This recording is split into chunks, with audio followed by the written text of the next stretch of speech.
Welcome to part two of the New South and the Wild West. Now we're going to talk about Johnson Reconstruction. So the radical Republicans were absolutely just terrified when Johnson assumed the presidency.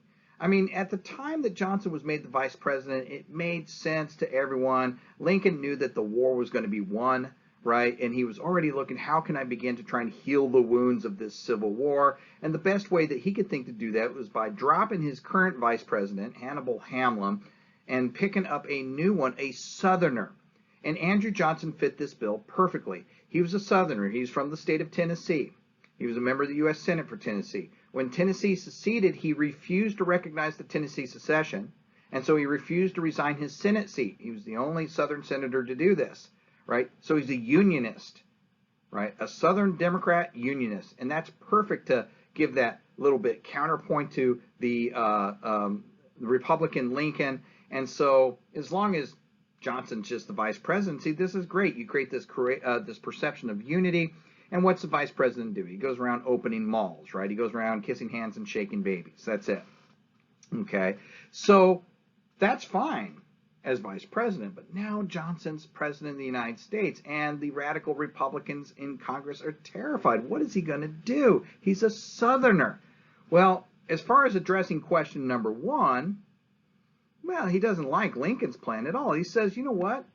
The Lincoln 10% plan is way too lenient, right?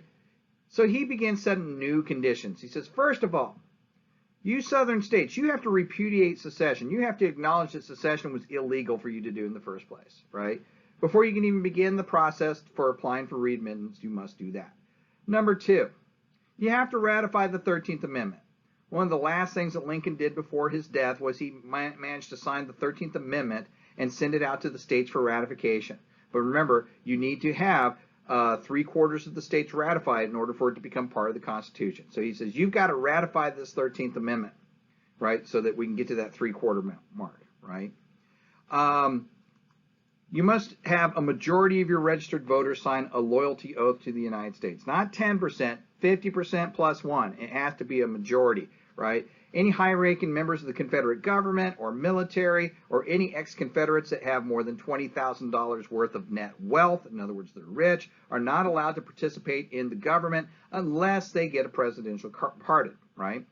Now, that's a lot more harsh as far as addressing question number one. As far as addressing question number two, Johnson said they have their freedom. They should be happy that they have that. And that's it. He has no interest in doing anything to help the plight of the freedmen and the former slaves, right? But this is still better than the Lincoln's 10% plan. And Congress wasn't in session in the summer of 1865. And so he managed to get all of this pushed through. And by December of 1865, every state except Texas had began drawing up new constitutions. The 13th Amendment had officially been ratified. Every state except Texas had met the other requirements, and Johnson declared Reconstruction over, right? But the radical Republicans aren't quite done with this yet. But let's start by taking a look at this 13th Amendment that gets ratified in the process. So the 13th Amendment officially ends slavery in the United States, right? Slavery didn't end with the Emancipation Proclamation. It didn't end with the end of the Civil War, right? Slavery was still protected by Article 4, Section 2 of the Constitution. You needed to have a constitutional amendment to really make it officially go away. And that's what Lincoln is going to be pushing for, and will get signed literally a couple months before his death, right? Now, he had initially gotten it pushed through in 1864. He got it passed through the Senate, but it failed in the House of Representatives, right? But on January 31st, 1865, Lincoln will finally get the 13th Amendment passed through both houses. And on February 1st, 1865, he will sign it and send it out to the states for ratification. Now, remember, 3/4 of the states have to ratify this amendment in order for it to become constitutional. What does it say?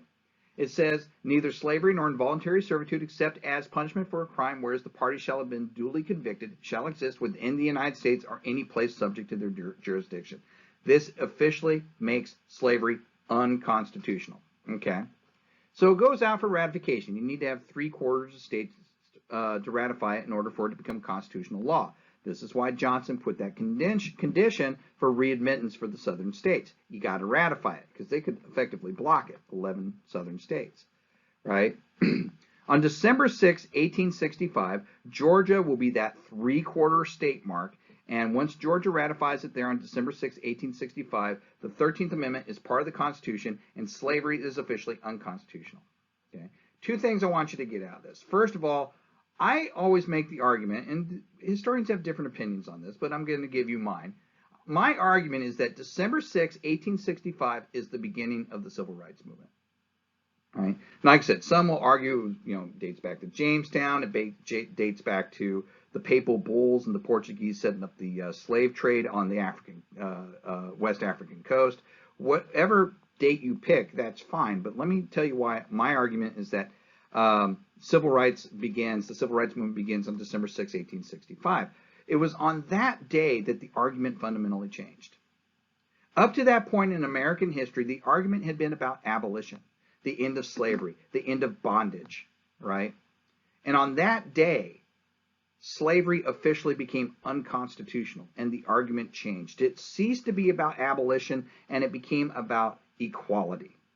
To me, that's the beginning of the civil rights movement. And we'll see it play out throughout this class. When you think of the civil rights movement throughout this class, I want you to think of a pot of water on the stove, all right?